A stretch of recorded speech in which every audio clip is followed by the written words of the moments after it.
G news police శాఖకు సంబంధించి విశిష్ట సేవలు అందించి వృత్తి ధర్మంలో ధైర్య సాహసాలను ప్రదర్శించిన వాళ్ళను సన్మానించాలని రియల్ హీరోస్ కార్యక్రమాన్ని చేపట్టి ఈ కార్యక్రమంలో నాతో పాటు ముఖ్య అతిథులుగా సహచర మంత్రివర్గ సభ్యులు పొన్నం ప్రభాకర్ గారు, చీఫ్ సెక్రటరీ రామకృష్ణారావు గారు, డీజీపీ జితేందర్ గారు, జీ న్యూస్ సంస్థ తరఫున ఉమేష్ రావు గారు, అదేవిధంగా రాష్ట్రంలో ఉన్న వివిధ ఉన్నతాధికారులు, పోలీసు ఉన్నతాధికారులు, జీ న్యూస్ సంస్థకు సంబంధించిన ప్రతినిధులు, ఈనాడు గౌరవాన్ని దక్కించుకొని అవార్డు గ్రహీతలు, వాళ్ళ కుటుంబ సభ్యులందరికీ కూడా మనస్ఫూర్తిగా తెలంగాణ రాష్ట్ర ప్రభుత్వం తరఫున ధన్యవాదాలు తెలియజేస్తున్నా. ఏ రాష్ట్రమైనా ఏ దేశమైనా అభివృద్ధి చెందాలి అంటే శాంతి భద్రతలు చాలా ముఖ్యం. ఏ దేశంలో శాంతి భద్రతలు ఉంటాయో, ఏ దేశంలో ప్రజలు ప్రశాంతంగా నిద్రపోగలుగుతారో, ఏ ప్రాంతంలో వ్యాపార సంస్థలు తమ సంస్థలలో ఉద్యోగస్తులకు రక్షణ కల్పించబడుతుందో ఆయా ప్రాంతాలు అభివృద్ధి పదం వైపు నడుస్తాయి. ఈనాడు తెలంగాణ రాష్ట్రము దేశానికే ఆదర్శంగా నిలబడి ప్రపంచ స్థాయి పెట్టుబడులను ఆకర్షించగలిగి మేము అధికారం చేపట్టిన 16 నెలల్లో విదేశీ పెట్టుబడులను దాదాపుగా 2,28,000 కోట్ల రూపాయల పెట్టుబడులను తెలంగాణ రాష్ట్రానికి ఆకర్షించగలిగినామంటే తెలంగాణ రాష్ట్రంలో శాంతి భద్రతలు 100% ప్రపంచ స్థాయిలో పోటీపడి అమలు చేస్తున్నాం. కాబట్టే ఈరోజు ప్రపంచ దిగ్గజ కంపెనీలైన అమెజాన్ లాంటి కంపెనీలు 60,000 కోట్ల రూపాయలు మన రాష్ట్రంలో పెట్టుబడులు పెట్టినాయి. ఈరోజు ఐటీ సంస్థలైనా ఫార్మా సంస్థలైనా విదేశాల నుంచి మన రాష్ట్రంలో పెట్టుబడులు పెడుతున్నారు అని అంటే ఈ రాష్ట్రం ప్రశాంతంగా, ఈ రాష్ట్రంలో శాంతి భద్రతలు ఉన్నాయి కాబట్టే ఆయా సంస్థలు మన రాష్ట్రంలో పెట్టుబడులు పెట్టినాయి. మరి ఈరోజు ఈ రాష్ట్రం ప్రశాంతంగా ఉండడానికి కారణం మా పోలీస్ శాఖనే అని చెప్పి నేను గర్వంగా చెప్తున్నాను. దేశ సరిహద్దుల్లో దేశ భద్రతను కాపాడే సైనికులు ఏ విధంగా అయితే ఈ దేశాన్ని రక్షిస్తున్నారో, రాష్ట్రంలో ఉండే అంతర్గత శాంతి భద్రతలను తెలంగాణ రాష్ట్ర ప్రభుత్వంలో పనిచేస్తున్న హోంగార్డు నుంచి మొదలు పెడితే డీజీపీ వరకు దాదాపు 90,000 మంది సిబ్బంది 4 కోట్ల తెలంగాణ ప్రజల్ని కంటికి రెప్పలా కాపాడుతున్నారు. పోలీసు ఉద్యోగం అనేది కత్తి మీద సాము లాంటిది. 23 గంటల 59 నిమిషాలు మీరు అప్రమత్తంగా ఉన్నా, 1 నిమిషం కనుమూసి తెరిచేంత నిర్లక్ష్యం వహించినా కూడా జరగరాని అవాంతరాలు ఏదైనా జరిగితే మొత్తం పోలీస్ వ్యవస్థకే చెడ్డ పేరు వచ్చే విధంగా చర్చ జరుగుద్ది. ఎంత మీరు నిబద్ధతతో, ఎంత కష్టంతో పనిచేసినా ఎక్కడో ఒక దగ్గర పోలీసులు విమర్శను ఎదుర్కొంటూనే ఉంటారు. దానికి 1%, 2% మన శాఖలోనూ ఉన్న సిబ్బంది నిర్లక్ష్యమో, అవగాహన లోపం వల్ల జరిగే చర్చలే అప్పుడప్పుడు పోలీసు సిబ్బంది మీద కొంత అనుమానాలను రేకెత్తించడానికి అవకాశం ఉన్నది. కానీ అలాంటి అనుమానాలు, అక్కడక్కడ జరిగే అవమానాలను కూడా దిగమింగుకొని ఉద్యోగ ధర్మంలో, విధి నిర్వహణలో పోలీసులు 100% కష్టిస్తున్నారు. కాబట్టే ఈరోజు ప్రశాంతంగా తెలంగాణ రాష్ట్రం ఉన్నది అని చెప్పి నేను రాష్ట్ర ముఖ్యమంత్రిగా హోంశాఖ నా ఆధ్వర్యంలోనే ఉంది ఈరోజు నేను అధికారికంగా చెప్పగలుగుతున్నా. అందుకే ఈరోజు రాష్ట్ర ప్రభుత్వ విధి నిర్వహణలో ఉన్న ఐపీఎస్ అధికారులు ఏదైనా దుర్ఘటన కానీ అనుకోని సంఘటనలో మరణిస్తే వారిని ఆదుకోవడానికి 2 కోట్ల రూపాయలు ఐపీఎస్ అధికారులకు ఏదైనా జరగరాని సంఘటన జరిగితే ఆదుకోవడానికి నేను వచ్చిన తర్వాత 2 కోట్ల రూపాయల కుటుంబానికి ఇవ్వాలి అని ఈరోజు మనం నిర్ణయం తీసుకున్నాం. అడిషనల్ ఎస్పీ డిఎస్పీ స్థాయి అధికారులకు ఏదైనా జరిగితే 1.5 కోటి రూపాయలు ఇవ్వాలి అని, అదేవిధంగా మిగతా సిబ్బందికి కూడా మనం ఏ ప్రాణ నష్టం జరిగినా, అనుకోకుండా ఏదైనా అవాంతరాలు జరిగి అంగవైకల్యం వచ్చినా శాశ్వతంగా కుటుంబాలను ఆదుకోవడానికి ఈరోజు తెలంగాణ రాష్ట్ర ప్రభుత్వం ప్రణాళికలను సిద్ధం చేసింది. ఏ సంఘటన జరగకూడదు, అందరూ బాగుండాలనే ఆలోచన, అనుకోకుండా ఏదైనా జరిగినప్పుడు ఆ కుటుంబాలను ఆదుకోవాలి, మానవత్వంతో మానవీయ కోణంలో మనం నిర్ణయాలు తీసుకోవాలని నేను వచ్చిన తర్వాత సమీక్ష చేసి నిర్ణయాలను తీసుకోవడం జరిగింది. ఇదే కాకుండా ఈరోజు విధి నిర్వహణలో అన్ని శాఖలకు సంబంధించిన సిబ్బంది ఉదయం 10 గంటలకు ఆఫీస్కి వస్తే సాయంత్రం 5 గంటలకు 6 గంటలకు 7 గంటల లోపల ఇంటికి చేరుకుంటారు. తమ కుటుంబ సభ్యులను, తల్లిదండ్రులను, భార్య బిడ్డలనే కాదు, తమ పిల్లలు ఎక్కడ చదువుకుంటున్నారో, ఎలాంటి చదువులు నేర్చుకుంటున్నారో, అవసరమైన పాఠశాలల్లో, కాలేజీల్లో వాళ్ళ చదువులకు తల్లిదండ్రులు సమయాన్ని కేటాయించి వాళ్ళ పిల్లలను చదివించుకోవడానికి అవకాశం ఉంది. కానీ పోలీస్ శాఖ, పోలీస్ సిబ్బంది తమ కుటుంబ యోగక్షేమాల మీద, తమ పిల్లల చదువుల మీద దృష్టి పెట్టలేనంత సమయాన్ని ప్రజాసేవలోనే కేటాయిస్తున్నారు. ప్రభుత్వ ఉద్యోగస్తుల్లో 24 గంటలలో 18 గంటలు నిరంతరం పనిచేసే శాఖ ఏదైనా ఉన్నది అని అంటే అది పోలీస్ శాఖనే. అయినా వాళ్ళకి ఇవ్వాల్సినంత గుర్తింపు, రావాల్సినంత గౌరవంలో కొంత లోపం ఉన్నది. వాళ్ళు నిరంతరం పనిచేసిన వాళ్ళ కుటుంబ సభ్యులు, వాళ్ళ పిల్లల చదువుల మీద ప్రత్యేకమైన శ్రద్ధ చూపించడానికి తల్లిదండ్రులకు అవకాశం లేదు. అందుకే మన ప్రభుత్వం వచ్చిన తర్వాత మీ జీతభత్యాలు, మీ ఉద్యోగ నియామకాలు, మీ రిటైర్మెంట్ బెనిఫిట్స్నే కాదు, మీ పిల్లల భవిష్యత్ కోసం యంగ్ ఇండియా పోలీస్ స్కూల్ని మనం ఈరోజు స్టార్ట్ చేసుకున్నాం. దేశంలోనే ఆదర్శంగా నిలబడాలి. హోంగార్డు నుంచి డీజీపీ వరకు మీ పిల్లల చదువులు కార్పొరేట్ విద్యలో, కార్పొరేట్ సంస్థలతో పోటీ పడే విధంగా తీర్చిదిద్దాలి అని మంచిర్యాలలో అత్యంత ఖరీదైన ప్రాంతం,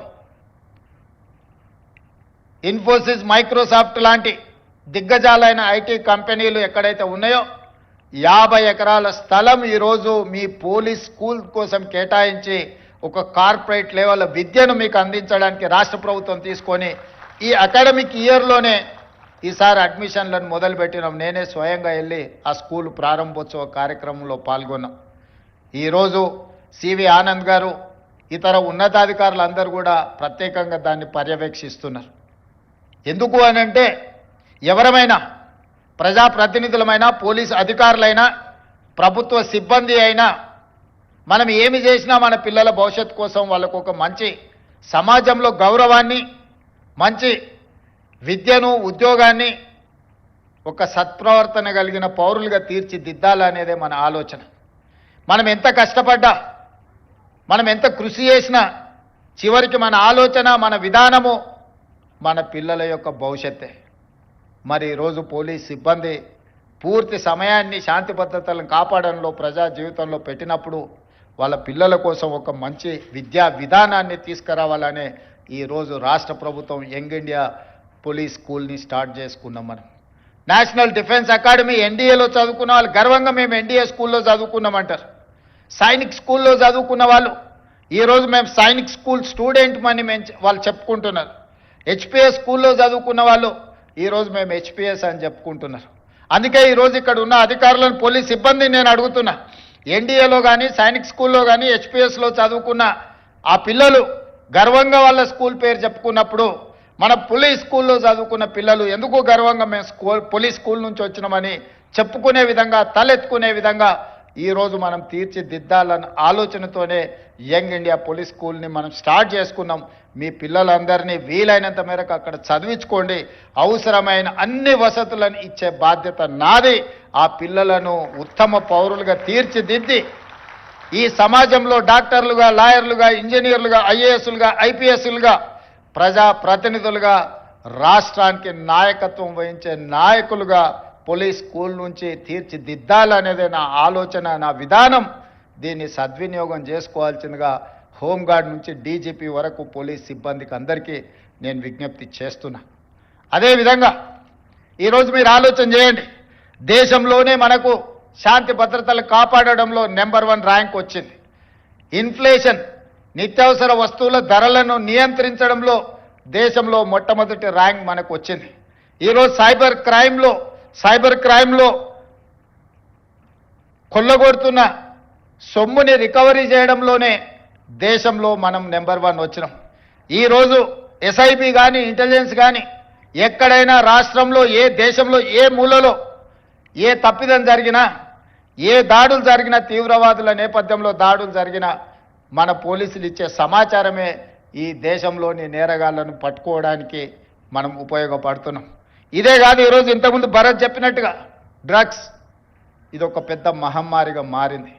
ఇవాళ ఏదో శ్రీమంతుల పిల్లలే కాదు, మధ్యతరగతి దిగువ తరగతి పిల్లలు కూడా డ్రగ్స్లో కొకైన్ కానీ, గంజాయి కానీ, ఇతర మాదక ద్రవ్యాలు అత్యధికంగా వినియోగిస్తున్నారు.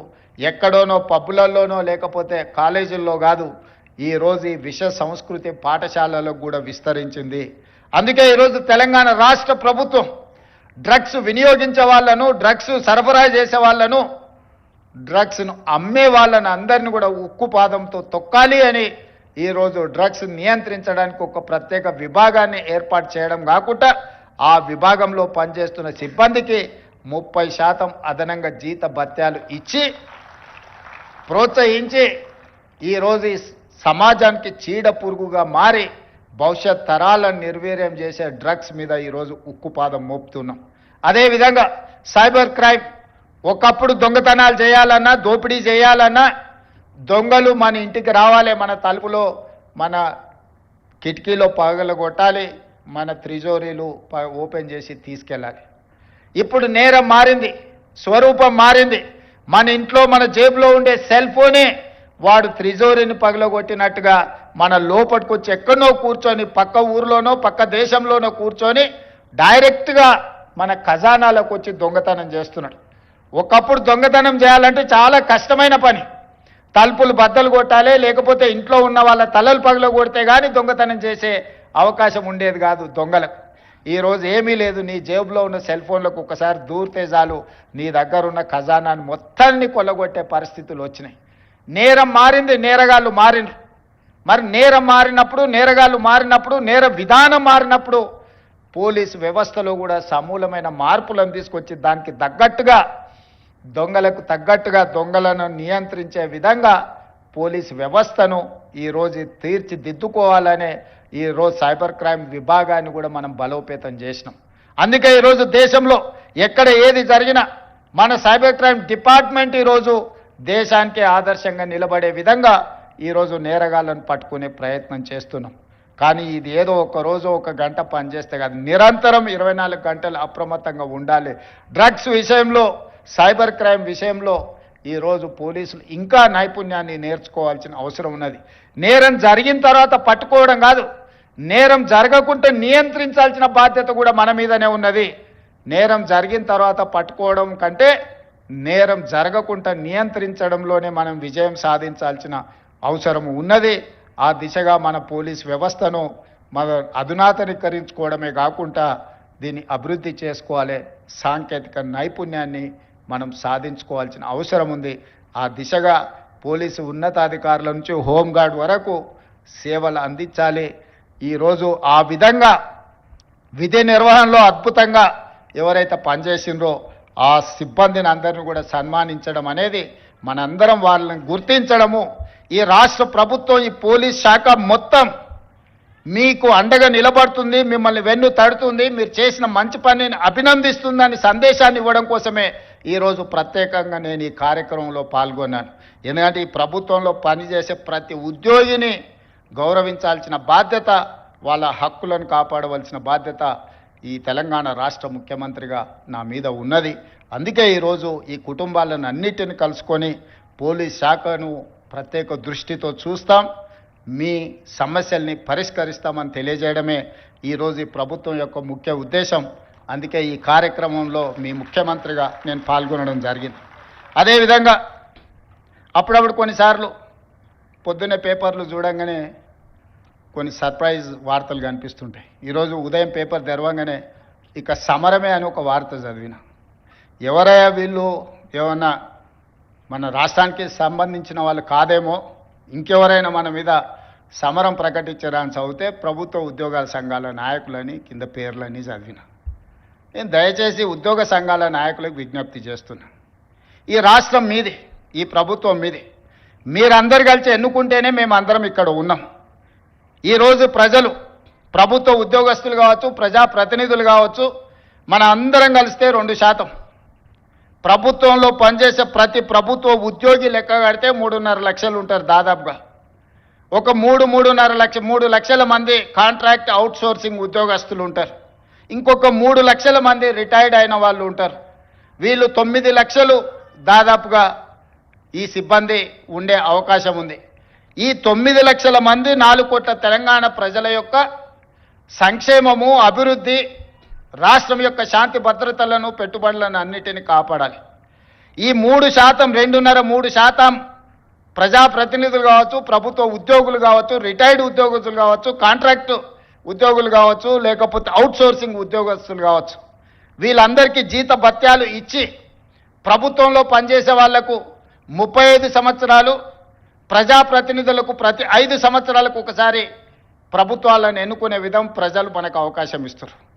ఈరోజు మీరు ప్రకటించిన సమరం 98% ప్రజల మీద నేను అడగదలుచుకున్న ఉద్యోగ సంఘస్థులు.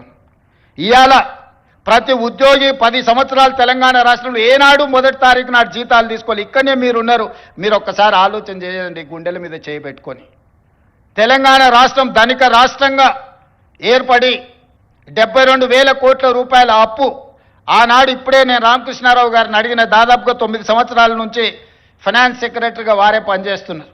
తెలంగాణ రాష్ట్రం వచ్చినప్పుడు మనం కడుతున్న అప్పు అసలు మిత్తి ఎంత అంటే నెలకు 500-600 కోట్ల రూపాయలు సార్. సంవత్సరానికి ఒక 6,000 నుంచి 6,500 కోట్ల రూపాయలు మనం అప్పు కట్టేది తెలంగాణ రాష్ట్రం. జూన్ 2, 2014 నాడు అని రామకృష్ణారావు గారు చెప్పారు. ఇప్పుడు నేను అడిగిన ఇప్పుడెంత కడుతున్నామని అంటే 16 నెలలు, డిసెంబర్ 7, 2023 నుంచి మార్చి 31, 2025 నాటికి 1,52,000 కోట్ల రూపాయల అప్పులు అసలు మిత్తి కట్టినాం సార్. మనం తెచ్చిన అప్పు 1,58,000 కోట్లు. 1,58,000 కోట్లు 16 నెలల్లో మనం అప్పు తెస్తే పోయినైనా చేసిన అప్పుకు అసలుకు మిత్తికి కలిపి 1,52,000 కోట్ల రూపాయలు మనం కట్టినాం సార్. తెచ్చిన ఏ ఒక్క రూపాయి కూడా ప్రజా సంక్షేమానికో, ప్రభుత్వ ఉద్యోగస్తుల కోసం మేము ఆడలేదు. 8,29,000 కోట్ల రూపాయలు ఆయన పెట్టిపోయిన బకాయిలకు ఈ తెచ్చిన సొమ్మంతా అక్కడనే చెల్లించినాం సార్ అని రామకృష్ణారావు గారు ఈరోజు చీఫ్ సెక్రటరీ గారు నాకు వివరించారు. అదే కాకుండా ఈరోజు ఎంత కడుతున్నాము అని అంటే నెలకు 7,000 కోట్ల రూపాయలు అసలు మిత్తి కట్టాల్సిన పరిస్థితి ఉన్నది సార్. మనం తిన్నా తినకపోయినా అప్పులోనికి మనం 7,000 కోట్ల రూపాయలు ప్రతి నెల కట్టాల్సిందే సార్, తక్కువ అని రామకృష్ణారావు గారు చెప్తారు.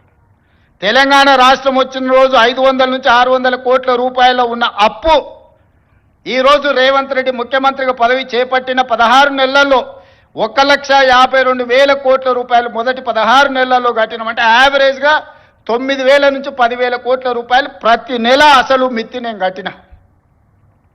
కట్టుకుంటూ వచ్చినందుకు కొంత అప్పు భారం తగ్గి కొత్త అప్పులు నేను ఎక్కువ చేయకపోవడం వల్ల ఈరోజు 7,000 కోట్ల రూపాయలు ప్రతి నెల నేను కట్టాల్సిందే. ఇదే కాదు, మీ ప్రభుత్వ ఉద్యోగస్తులు 58 ఏళ్ల నుంచి 61 సంవత్సరాలకు మీ పదవీ కాలాన్ని పొడిగించారు.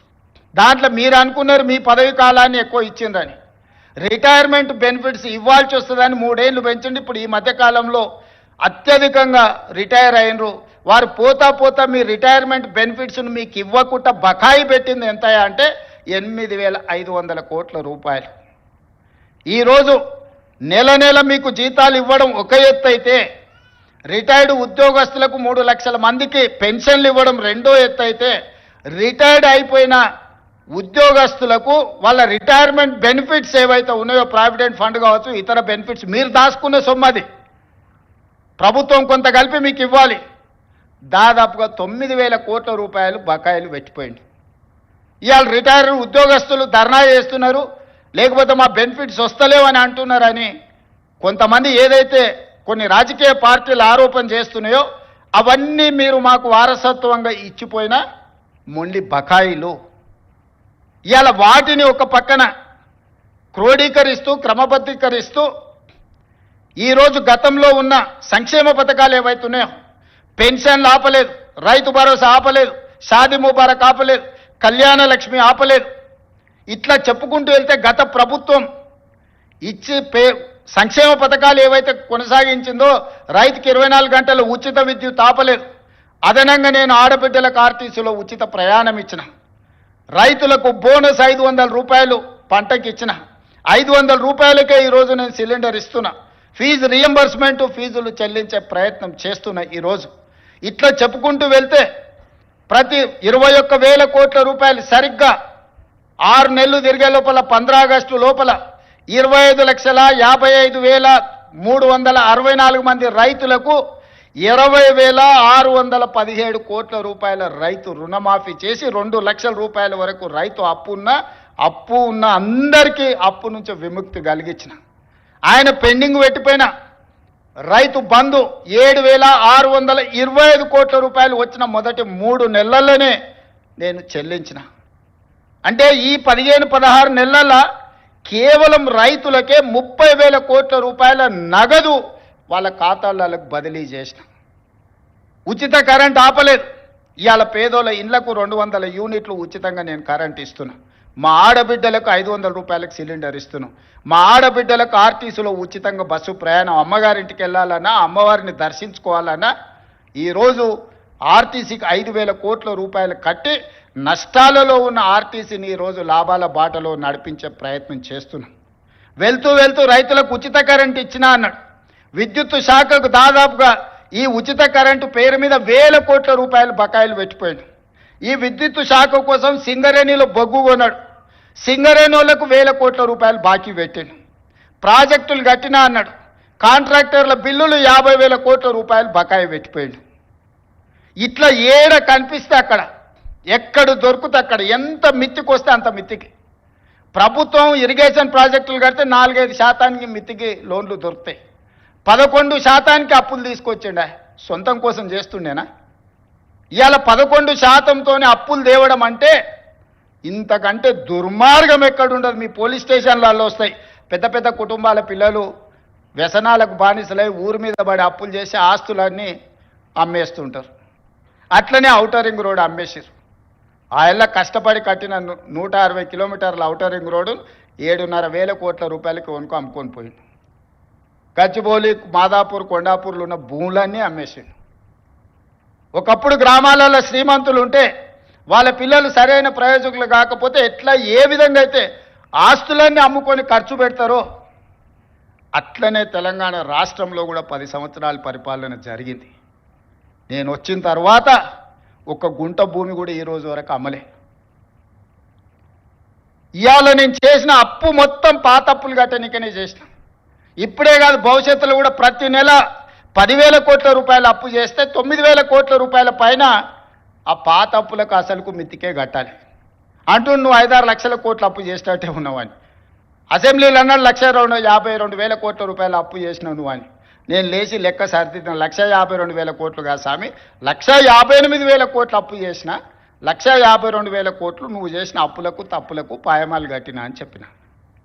మీరందరూ మా కుటుంబ సభ్యులు. ప్రభుత్వం అంటే నేను ఒక్కనే కాదు, మనందరం కలిస్తేనే ప్రభుత్వం. మనం పాలకులం కాదు, మనం సేవకులం. మీకు ఒక రెస్పాన్సిబిలిటీ ఉంది, నాకు ఇంకొక రెస్పాన్సిబిలిటీ ఉంది. Different designation. హోంగార్డ్కి ఎట్లా బాధ్యత ఉందో, కానిస్టేబుల్కి ఎట్లుందో, హెడ్ కానిస్టేబుల్కి ఎట్లుందో, ఎస్ఐకి ఎట్లుందో, సిఐకి ఎట్లుందో, డిఎస్పీకి ఎట్లుందో, ఎస్పీకి ఎట్లుందో, అప్ టు డీజీ ర్యాంక్ వరకు ఎట్లుందో, ఎలక్టెడ్ రిప్రజెంటేటివ్ పొలిటికల్ ఎగ్జిక్యూటివ్గా మాకు ఇంకొక బాధ్యత ఉంది. కానీ మనందరం కలిస్తేనే పంచాయతీరాజ్, రెవెన్యూ, ఆర్ఎండ్బి అన్ని శాఖలు కలిస్తే, పోలీస్ శాఖ కలిస్తేనే ప్రభుత్వం. మరి మీరందరూ ప్రభుత్వంలో భాగస్వాములు, ప్రజలకు జవాబుదారీగా ఉండాల్సిన వాళ్ళు, ప్రజల కష్టాలు ఉన్నప్పుడు ప్రజలను ఆదుకోవాల్సిన వాళ్ళు, ప్రభుత్వం ఆర్థిక ఇబ్బందులు ఉన్నప్పుడు సహకరించాల్సిన ఉద్యోగ సంఘాల నాయకులు ఈరోజు సమరం అని ప్రకటిస్తారు. ఎవరి మీద సమరం చేస్తారు?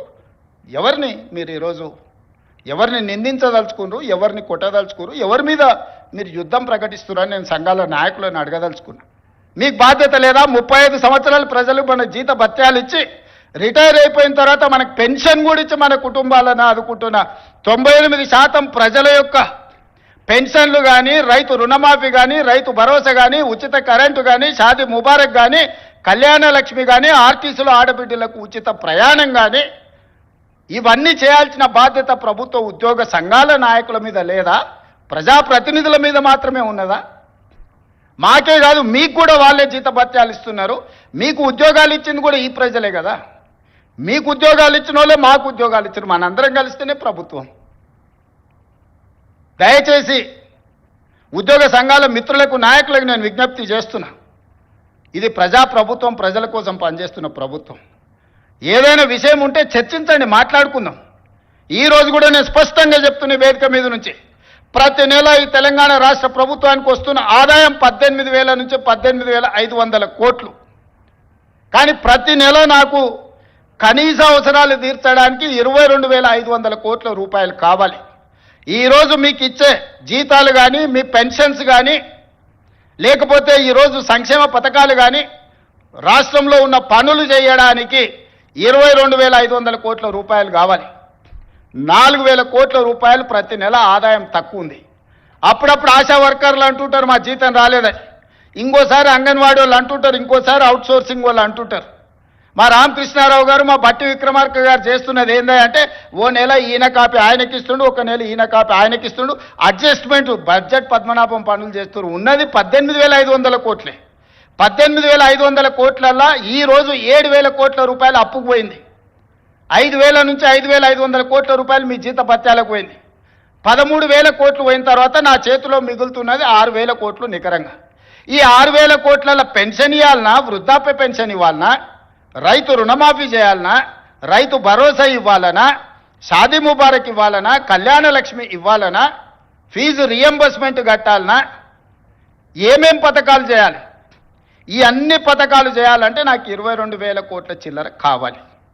ఈ 18,000 నుంచి 18,500 కోట్లలోనే ప్రతిరోజు కూర్చొని రూపాయి మీ జీత భత్యాలు నెల జీతం వస్తే ఇంటి ఖర్చు ఎంత, పాల ఖర్చు ఎంత, హాస్పిటల్ ఖర్చు ఎంత, పిల్లల ఫీజులు ఎంత, మీరెట్లా ప్రణాళికలు చేసుకుంటున్నారో, ఈ రాష్ట్ర ప్రభుత్వాన్ని నడుపుతున్న నేను కూడా అట్లనే ప్రణాళిక వేసుకొని రూపాయి ఎక్కడ ఉంది, ఎక్కడ ఖర్చు పెంచకుండా దుబారా మొత్తం తగ్గించి, ముఖ్యమంత్రిగా ఎక్కడికి పోయినా నాకు ప్రత్యేక విమానం తీసుకొని పోవచ్చు. ప్రత్యేక విమానం కాదు కదా, మామూలు విమానంలో కూడా ఎకానమీ టికెట్ కొనుక్కొని పోతున్న, విదేశాలు పోతే కూడా ఫస్ట్ క్లాస్ ఏది కావాలన్నా ముఖ్యమంత్రికి ఆ హోదా ఉంటుంది. నేను ఆ టికెట్లు కూడా కొనుక్కోవడం లేదు. చాలా నార్మల్ సామాన్య ప్రయాణికులతో నేను ప్రయాణం చేస్తున్నా. ప్రతి దగ్గర మా ఖర్చులను తగ్గించుకొని, నియంత్రించుకొని, నేను ఎవరికి చెప్పలే ఈరోజు వరకు. ఎందుకు చెప్పలేదంటే అదేదో చెప్పుకుంటే గొప్పలాగా ఉంటే బాధ్యతగా భావించి దుబారా తగ్గించి ప్రజలకు చేయగలిగింది చేసి, ప్రభుత్వ ఉద్యోగస్తులకు 1వ తారీఖు నాడు జీతం ఇవ్వకపోతే ఆ కుటుంబాలు ఎట్లా నడుస్తాయని నేను ముఖ్యమంత్రి పదవి చేపట్టిన నా నుంచి రామకృష్ణారావు ఏది ఏమైనా అక్కడ సూర్యుడు ఇక్కడ మొలిచినా 1వ తారీఖు నాడు మన ఉద్యోగస్తులకు జీతాలు ఇవ్వాలని, ఈ 16 నెలలు మీకు జీతాలు ఇచ్చిన మీరే కదా ప్రత్యక్ష సాక్షి. గతంలో మీకు ఏం కావాలన్నా విడతల వారిగా మీ జీతాలు వచ్చేది. మరి ఇవాళ మీకోసం పనిచేస్తున్నా, ప్రజల కోసం పనిచేస్తున్నా, మీరు వేరు, మీరు మేము అందరం కలిస్తేనే ప్రభుత్వం. నేను స్పష్టంగా ఉద్యోగ సంఘాల నాయకులకు చెప్పదలుచుకున్నా, మీరు వేరే మేము వేరే కాదు. మీరు మేము కలిసి 99% ప్రజలకు మంచి చేయడం కోసం మనం ఇక్కడ ఉన్నాము. మనం సమరం చేయడానికి ఇక్కడ లేం. ప్రజల మీద యుద్ధం చేసిన వాళ్ళు ఎవరు బాగుపడ్డోళ్ళు లేరు. ప్రజలు ఊరుకుంటారా? ప్రజల మీద యుద్ధం చేస్తే ఎవరి మీద యుద్ధం చేస్తారు? ఈ 9 లక్షల మంది ప్రభుత్వ ఉద్యోగులు అందరూ కలిస్తే, మీరు మేము అందరం కలిస్తేనే ప్రభుత్వం. మనందరం కలిసి పనిచేస్తేనే పేదలకు మేలు జరుగుద్ది. రాజకీయ నాయకులు రాజకీయ పార్టీల చేతుల్లో పావులుగా మారకండి అని చెప్పి నేను ప్రభుత్వ ఉద్యోగ సంఘాల నాయకులకు విజ్ఞప్తి చేస్తున్నా. రాజకీయ నాయకులకు ఉంటుంది ప్రభుత్వాన్ని అస్థిరపరచాలని, ఈ ప్రభుత్వాన్ని బద్నాం చేయాలి, ఈ ప్రభుత్వం సాఫీగా నడవద్దని కొన్ని రాజకీయ పార్టీలకు, ఆ నాయకులకు ఉంటుంది. మీరు వాళ్ళ ఉచ్చులో పడి వాళ్ళ చేతుల పావులుగా మారి, వాళ్ళ చేతిలో చురకత్తులుగా మారి ప్రజల గుండెల్లో కూర్చాలనే ప్రయత్నం చేస్తే అది గాయమవుతుంది తప్ప దానివల్ల ఏం లాభం లేదు. నన్ను కోసినా కూడా 18,500 కోట్ల రూపాయల కంటే ఎక్కువ ఆదాయం లేదు. ఏం చేస్తారా నన్ను చెప్పు. చెప్పరు ఉద్యోగ సంఘాల నాయకులను అడుగుతున్నా, ఏం చేస్తారు? నన్ను కోసుకుంటే తింటారా? వండుకొని తింటారా? ఏం చేస్తారు? లేదు, ఉన్నదే 18,500 కోట్లు, ఎట్లా వంచుదామో చెప్పండి.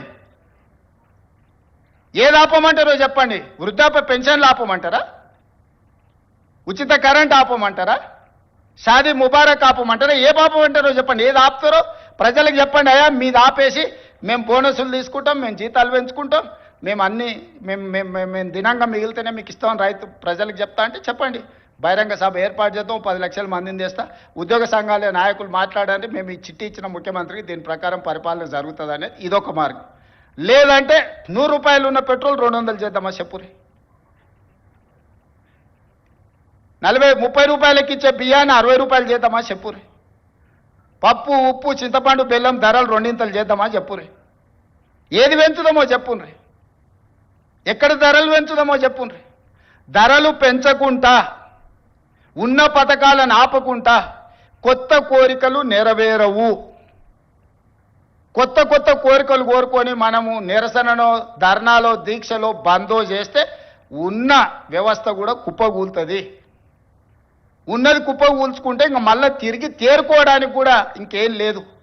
ఇంకో దివాలా రాష్ట్రంగా మనం మారుతాము. ఇవాళ మీరు సమరాలు చేస్తే శాంతి భద్రతలు దెబ్బతింటే పెట్టుబడులు ఆగిపోతాయి. పెట్టుబడులు ఆగిపోతే నిరుద్యోగ యువకులకు ఉద్యోగ అవకాశాలు దొరకవు. విద్యా వ్యవస్థ విద్యా సంవత్సరం వృధా అయిపోద్ది ప్రభుత్వ ఉద్యోగస్తులు సహకరించకపోతే. నేను ఒక్కరిని ఏం చేయగలను? రామకృష్ణారావు లేకపోతే డీజీపీ ఏం చేయగలరు? మేము మిమ్మల్ని కొట్టం తిట్టం, ఉన్నది ప్రజలకు వివరిస్తాం. మిత్రులారా, ఉద్యోగ సంఘాల నాయకులైన విజ్ఞప్తి చేస్తున్నా, నాకేమున్నది? నేను ₹1 ఇంటికి తీసుకుపోను. నేను మిగతాలా కాదు, నాకేం అవసరం లేదు. నల్లమల అడవుల నుంచి ఒక చిన్న గ్రామం నుంచి ఈ రాష్ట్రానికి, తెలంగాణ రాష్ట్రానికి ముఖ్యమంత్రి అయినా ఇది ప్రజలు ఇచ్చిన గొప్ప గౌరవం. బతుకున్నంత కాలం ఈ గౌరవం నిలబెట్టడం కోసమే నేను పనిచేస్తా. నాకు వేరే కోరికలు లేవు, వేరే ఆలోచన లేదు, వేరే ఆదాయం అక్కర్లేదు. కానీ బాధ్యతగా వ్యవహరించాల్సిన మనం బాధ్యత మార్చి వ్యవహరిస్తామని అంటే అది తెలంగాణ సమాజానికి తీరని నష్టం జరుగుద్ది. రాష్ట్రం ఆర్థికంగా బాగలేదు, అప్పు పుడతలేదు, అనా పైసా ఎవడు ఇస్తలేడు. ఎవరినైనా కలవడానికి పోతే బ్యాంకర్లు దొంగలను చూసినట్టు చూస్తున్నారు తెలంగాణ రాష్ట్ర ప్రతినిధులను. ఎవడు ఢిల్లీకి పోతే అపాయింట్మెంట్ కూడా ఇస్తలేడు, వీడు వస్తే చెప్పులు కూడా ఎత్తుకుపోతాడేమో అన్నట్టుగా ఆ పరిస్థితి ఉంది దేశం ముందల. అప్పు పుడితే నేను కూడా ఏదో ఒకటి చేసి తెచ్చిచ్చేటోను, అప్పు పుట్టట్లేదు. ఎవడు బజార్లో నమ్మడం లేదు. స్వీయ నియంత్రణనే దీనికి పరిష్కారము. ఉన్నంతలో గౌరవంగా సంసారాన్ని నడిపితే బజార్లో ఎవడైనా నమ్ముతాడు. వీధికెక్కి రచ్చ చేసుకుంటే, కుటుంబం పరువు బజార్లో పడేసుకుంటే ఎట్లుంటుందో, ఉద్యోగ సంఘ నాయకులారా, రాష్ట్ర ప్రభుత్వం అనేది మన కుటుంబము. ఈ పరువును బజార్లో మీరు పడేస్తాము అని అంటే కుటుంబ పెద్దగా వద్దు అని నేను విజ్ఞప్తి చేస్తున్నా. దయచేసి విషయాన్ని అర్థం చేసుకోండి. లెక్కలు కావాలంటే మా ఆర్థిక మంత్రికి చెప్తా, లేకపోతే మా చీఫ్ సెక్రటరీకి చెప్తా, వచ్చి కూర్చోండి. అనా పైసతో సహా మీరే లెక్క కట్టండి. నేను చెప్తున్న దానికంటే ₹1 ఆదాయం ఎక్కువనా మీకే పంచిపెడతా. కాంట్రాక్టర్లకు బిల్లులు ఇవ్వాలంటే ఇంకొక 7,000 కోట్లు కావాలి. నేను చెప్పేది అన్ని నిత్యావసర అత్యవసరానికే 22,000 కోట్లు, దాంట్లోనే 4,000 కోట్ల తుట్టుంది. ఇక ఆయన పెట్టిపోయిన 50,000 కోట్ల రూపాయల కాంట్రాక్టర్లకు పాత బకాయిలు ఇవ్వాలంటే నెలకి 7,000 కోట్లు కావాలి. ఇవాళ సాగునీటి ప్రాజెక్టులల్లా 70%, 80%, 90% ప్రాజెక్టులు పూర్తయినే ఉన్నాయి. నెలకు 1,000 కోట్లు సాగునీటి మీద మనం ఖర్చు పెడితే 2 ఏళ్లలో దాదాపుగా 20 లక్షల ఎకరాలకు నీళ్ళు ఇవ్వచ్చు. ఇవాళ రాష్ట్రం మొత్తం నెలకు మొత్తం ఇన్ఫ్రాస్ట్రక్చర్, R&B కావచ్చు, పంచాయతీరాజ్ కావచ్చు, ఇరిగేషన్ కావచ్చు, any other department for development works, I'm not able to spend even 1,000 crores. ప్రతి నెల రాష్ట్రంలో జరుగుతున్న కాంట్రాక్టులు పనులకు బిల్లులు చెల్లించాలంటే 1,000 కోట్లు కూడా దొరకడం లేదు. 1,000 కోట్లు కూడా రావడం లేదు. 600-700 కోట్ల రూపాయలు ఇచ్చి 10 ఏళ్ల నుంచి అయ్యని రోడ్లు ఊర్లలో ఇవాళ గుంతలు పడ్డాయి. మీరు కష్టపడి కారు కొనుక్కుంటారు, మీరు సైకిల్ మోటార్ కొనుక్కొని ఫ్యామిలీతో పోతుంటే సడన్గా గుంత వస్తే అందులో పడి కింద పడి కాలు ఇరిగిపోతుంది. ఇవాళ చిన్న చిన్న గ్రామాలకు రోడ్లు వేయాలంటే అనా పైస లేదు. పాత రోడ్ల మీద డాంబర్ వేద్దామంటే కూడా రూపాయి లేదు. రాష్ట్రం మొత్తం ఆర్థికంగా దెబ్బతినున్నాము. ఒక కుటుంబం విచ్ఛిన్నమైపోయి చిన్నాభిన్నమైపోయి ఆర్థికంగా పూర్తిగా దివాలా తీస్తే ఎట్లుంటుందో తెలంగాణ రాష్ట్ర ప్రభుత్వం యొక్క ఆర్థిక వ్యవస్థ అట్లనే ఉంది. ఎవరికైనా అనుమానం ఉంటే ఉన్న అన్ని లెక్కలు బహిరంగంగా చెప్తా. ఉద్యోగ సంఘాలు అందరు రాండి, ఆర్థిక శాఖ అధికారి దగ్గర కూర్చోండి, ఆర్థిక మంత్రి దగ్గర కూర్చోండి, సహకరించండి. నేను ఇవన్నీ ఎందుకు చెప్తున్నా అంటే మిమ్మల్ని సహకరించమని అడగడానికి చెప్తున్నా. మీరు సమరం చేయడం కోసంగా సమరం చేస్తా అంటే ఎవరి మీద చేస్తారు? నేను మళ్ళీ చెప్తున్నా, నన్ను కోసినా కూడా ఇంతకంటే ₹1 ఎక్కువ వెళ్ళదు. బజార్లో ఎవడు నమ్మతలేడు. మొత్తం దివాలా తీసింది. 11% మితికి తెస్తాడే, 3-4%కి రావాల్సినోడు ఎవడన్నా ₹10 మితికి డైలీ ఫైనాన్స్ తెచ్చుకునేటోడు ఉంటాడు చూడు బజార్లో, అంతకంటే ఎక్కువ అధ్వానంగా అప్పులు తెచ్చిపెట్టిండు ఆయన. హ్యాపీగా పోయి ఫామ్ హౌస్లో దుప్పటి కప్పుకొని పండుకు సావునరా మీ సావు అని. 3 నెలలకు ఒకసారి బయటకు వస్తాడు, తిడతాడు, పోతాడు. అది ఫెయిలు, ఇది ఫెయిలు, ఇది ఫెయిలు, అది ఫెయిల్ అని. ఆయనకేముంది? ఆనందంగా ఉంది. ఆ చెప్పేటప్పుడు ఫేస్లో ఎంత ఆనందంగా అనిపిస్తుంది అంటే, రైతు బంధు ఫెయిల్ అనగానే ఆయన ఫేస్లో ఇట్లా బల్బు 1000 వోల్టుల బల్బు వెలిగినట్టుంది. ఎవడైనా బాధపడతాడా? అరే ఏదన్నా తప్పు జరిగింది, ఎవరికైనా రాలేదంటే బాధతో చెప్తాం మనం. ఫీజు రియంబర్స్మెంట్ చేయలేదంటే అయ్యో పాపం పిల్లలు ఫీజులు కట్టకపోతే ఎట్లా వాళ్ళు చదివేట్లా అని ఒక బాధ ఉంటుంది. జీత భత్యాలు రిటైర్డ్ ఉద్యోగస్తులకు బెనిఫిట్స్ ఇవ్వలేదంటే ఒక కన్సర్న్ ఉంటుంది. అరే నీ అమ్మ ఏందా ఇట్లా అయిపోయిందని. వారి ఫెయిల్ చూడండి, ఫెయిల్ చెప్పేటప్పుడు ఇది ఫెయిల్, ప్రతి ఫెయిల్ వెనకాల ఒక 1000 వోల్టుల బల్బు వెలిగినట్టు వెలుగుతుంది ఆయన ఫేసు. ఏం పైశాచిక ఆనందము! ఈ విధ్వంసం మీరు చేసిందే కదా, ఈ ఆర్థిక విధ్వంసము. 3 లక్షల కోట్ల బడ్జెట్ పెట్టాను. మరి నువ్వెట్లా ఇవన్నీ హామీలు ఇచ్చినావు అని ఒక ఆయన అడిగాడు. 3 లక్షల కోట్ల అప్పు ఉంది, ప్రతి సంవత్సరం 3 లక్షల కోట్ల ఆదాయం ఉందని బడ్జెట్ పెట్టాను. 3 లక్షల కోట్ల అప్పు ఉండి 3 లక్షల కోట్ల ఆదాయం ఉంటే ఓసి ఇదెంత సంసారం చక్కదిద్దొచ్చని నేను అనుకున్నాను. తీరా చూస్తే 3 లక్షల కోట్ల ఆదాయం లేదు, ఆదాయం 2 లక్షల కోట్లు ఉంది, అప్పేమో 8 లక్షల కోట్లు ఉంది. ఇక చెప్పురు మీరు అందరు కూడా చదువుకున్న వాళ్ళు ఐఏఎస్లు ఐపీఎస్లు అయినారు అంటే మీరు కూడా లైఫ్ టైం కష్టపడి మీరు ఎన్నో ఎగ్జామ్స్ రాసి ఇక్కడికి వచ్చిండ్రు.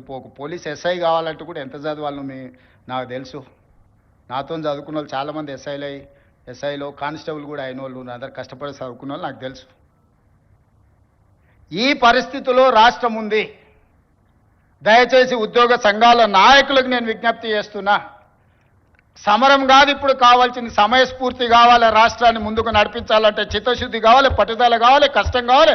మన రక్తాన్ని చెమటగా మార్చి మనల్ని నమ్ముకున్న 98% ప్రజలకు సేవలు అందించాలి. 35 ఏళ్ళు సర్వీసులో ఆ తర్వాత రిటైర్డ్ అయినా మనం బ్రతకడానికి ప్రజలు కట్టిన పన్నులో నుంచి ప్రభుత్వం పనిచేస్తుంది. ప్రజాప్రతినిధిగా తెలంగాణ రాష్ట్ర ముఖ్యమంత్రిగా నేను జీవితకాలం ఊడిగం చేసినా కూడా తక్కువనే అవుతుంది ప్రజలు ఇచ్చిన అవకాశానికి. ప్రభుత్వం అంటే రేవంత్ రెడ్డి వేరు, ప్రభుత్వ ఉద్యోగస్తులు వేరు కాదు. మేము కలిస్తేనే ప్రభుత్వం. మనం పాలకులం కాదు, మనం సేవకులం. ప్రజలకు సేవ చేయడానికే ఇక్కడ ఉన్నాం. సంఘాల నాయకులారా, కార్మిక సంఘాల నాయకులారా, అది ఆర్టీసీ కావచ్చు, సింగరేణి కావచ్చు, విద్యుత్ కార్మికులు కావచ్చు, ప్రభుత్వ ఉద్యోగస్తులు కావచ్చు, మీకు అందరికీ నేను విజ్ఞప్తి చేస్తున్నా, సవినయంగా మనవి చేస్తున్నా, మన బాధ్యతలు మనం నిర్వహించుకుందాం. ఈ కొట్లాడి తెచ్చుకున్న తెలంగాణ కోతుల గుంపుకు అప్పచెప్పినట్టు చేసుకోవద్దు. మనం సాధించుకున్న తెలంగాణను మనం అభివృద్ధి పదం వైపు నడిపించుకుందాము. ప్రపంచానికే ఆదర్శంగా నెంబర్ 1గా నిలబడేటట్టు చేద్దాం. కష్టపడుతున్న రోజుకు 18 గంటలు. ఏ రోజైనా డిసెంబర్ 7, 2023 నాడు బాధ్యత తీసుకున్నాక ఈ రోజు వరకు ఒక్క రోజైనా, ఒక్క గంట అయినా నేను సెలవు తీసుకున్నానా మీరు ఆలోచన చేయండి. నాకు జీవితంలో ఏమి లక్ష్యం లేదు. ఈ తెలంగాణ రాష్ట్రం దేశానికే ఆదర్శంగా ఉండాల్సిన తెలంగాణ మోడల్ను, తెలంగాణ రైజింగ్ అని ఈరోజు దేశానికే ఆదర్శంగా నిలబడాలని, తీర్చిదిద్దాలనేదే నా పట్టుదల. వయసు ఉంది, ఓపిక ఉంది, మీతో కలిసి కష్టపడే తత్వం నాకున్నది. నాతో కలిసి రండి, తెలంగాణ రాష్ట్రాన్ని అభివృద్ధి పదం వైపు నడిపిద్దాం. పోలీస్ మిత్రులందరూ కూడా నా విజ్ఞప్తి, మీ కుటుంబాలను ఆదుకునే బాధ్యత నాది. శాంతి భద్రతలు కాపాడండి, డ్రగ్స్ మీద ఉక్కుపాదం పెట్టి తొక్కండి, సైబర్ క్రైమ్లను నియంత్రించండి. మనందరం కలిసి రాష్ట్రాన్ని దేశానికే గొప్పగా తలమానికంగా తీర్చిదిద్దుదామని మీ అందరికీ తెలియజేస్తూ మీ అందరి దగ్గర సెలవు తీసుకుంటున్న మిత్రులారా.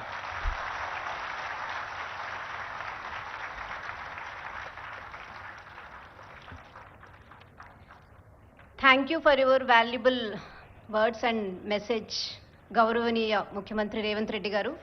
సో మొత్తానికి తెలంగాణలో ఐటీ అయినా, ఫార్మా అయినా పెట్టుబడులు పెడుతున్నాయంటే నిజంగానే దానికి ముఖ్యమంత్రి రేవంత్ రెడ్డి గారు చెప్పినట్టు సేఫ్టీనే కారణం, దానికి